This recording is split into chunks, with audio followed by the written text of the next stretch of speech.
आज हम पढ़ेंगे इकोलॉजी। पृथ्वी पर समस्त प्राणी, पादप जंतु, भौतिक वातावरण एवं उद्विकासी प्रक्रिया, पथ तथा आपसी संबंधों द्वारा परस्पर और निकटता से जुड़े हुए रहते हैं। एक सजीव दूसरे को भोजन या आवास प्रदान कर सकता है, या एक दूसरे के लिए उपयोगी अथवा हानिकारक पदार्थ पैदा कर सकता है, अथवा दोनों व भोजन के लिए आपस में संघर्ष करते हैं, झगड़ा करते हैं। अतः सजीव का उसके जैविक व अजैविक वातावरण के पारस्परिक संबंधों के अध्ययन को ही क्या कहते हैं? इकोलॉजी कहते हैं, या इकोलॉजिकल साइंस कहते हैं। क्या कहते हैं कि भाई सजीव उसके जैविक व अजैविक वातावरण के साथ जो भी उनका रिलेशन होता है, उसके संबंध के अध्ययन को हम इकोलॉजी बोलते हैं। इकोलॉजी जैसे जीव विज्ञान का वर्तमान में इस महत्वपूर्ण शाखा में विशिष्ट जीवधारी व जीवों के समूह जैसे समष्टि अर्थात आबादी, पॉपुलेशन, कम्युनिटी, समुदाय आदि का वैज्ञानिक ढंग से अध्ययन किया जाता है। पृथ्वी पर जैविक विकास पथ में प्रत्येक जीवधारी वातावरण विशेष में जीवित रहने के लिए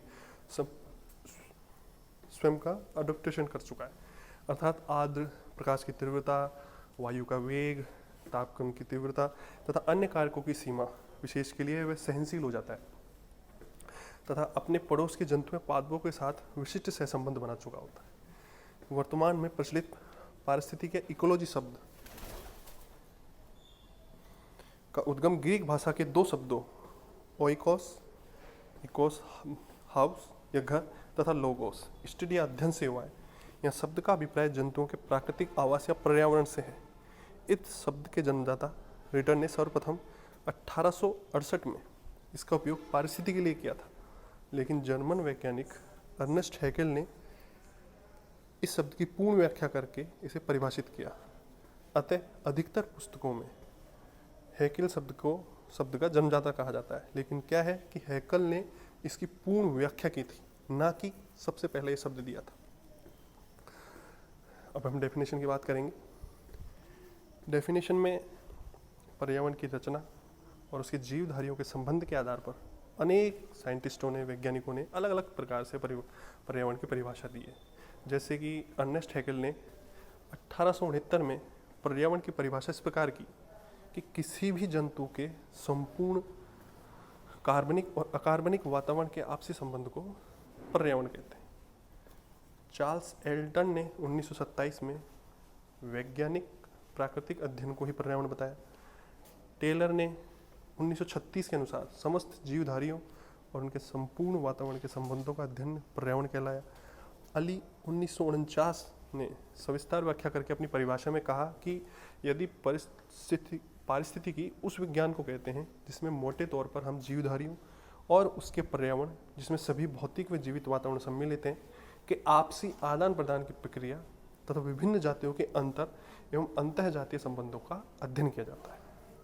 ये परिभाषा अली ने दी थी। इसी प्रकार अनेक विद्वानों ने भी अपने अपने तरीका से विभिन्न प्रकार की परिभाषाएं दी हैं।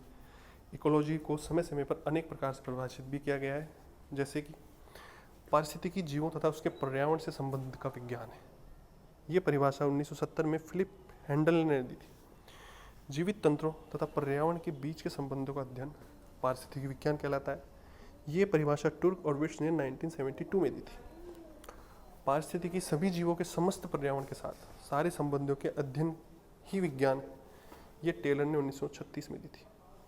इसके बाद में जीवों अथवा जीवों के समूह के अपने पर्यावरण से संबंधों का अध्ययन ही पारिस्थितिकी कहलाता है। ये सबसे सामान्य पारिस्थितिकी परिभाषा है। जीवित वस्तुओं के परस्पर इंट्रास्पेसिफिक अंतर्जातीय तथा अंतःजातीय इंटरस्पेसिफिक संबंधों तथा उनके भौतिक पर्यावरण के साथ संबंधों का अध्ययन ही पारिस्थितिकी कहलाता है। पौधों तथा प्राणियों के अपने चारों ओर के पर्यावरण के साथ संबंधों का अध्ययन ही पारिस्थितिकी विज्ञान कहलाता है। और सबसे आखिर में, चूँकि पारिस्थितिकी जीव समूह के जैविक अध्ययन तथा स्थलों, समुद्रों तथा एलवनी जल के प्रकार्यात्मक प्रक्रमणों से विशेष रूप से संबंधित होती है, अतः इसकी परिभाषा इस प्रकार दी जा सकती है कि प्रकृति की संरचना तथा कार्य का अध्ययन ही क्या कहलाता है? पारिस्थितिकी कहलाता है। ये परिभाषा ओडम ने दी थी। संक्षेप में पारिस्थितिकी को पर्यावरण, जीवशास्त्र, एनवायरमेंटल बायोलॉजी भी कहते हैं।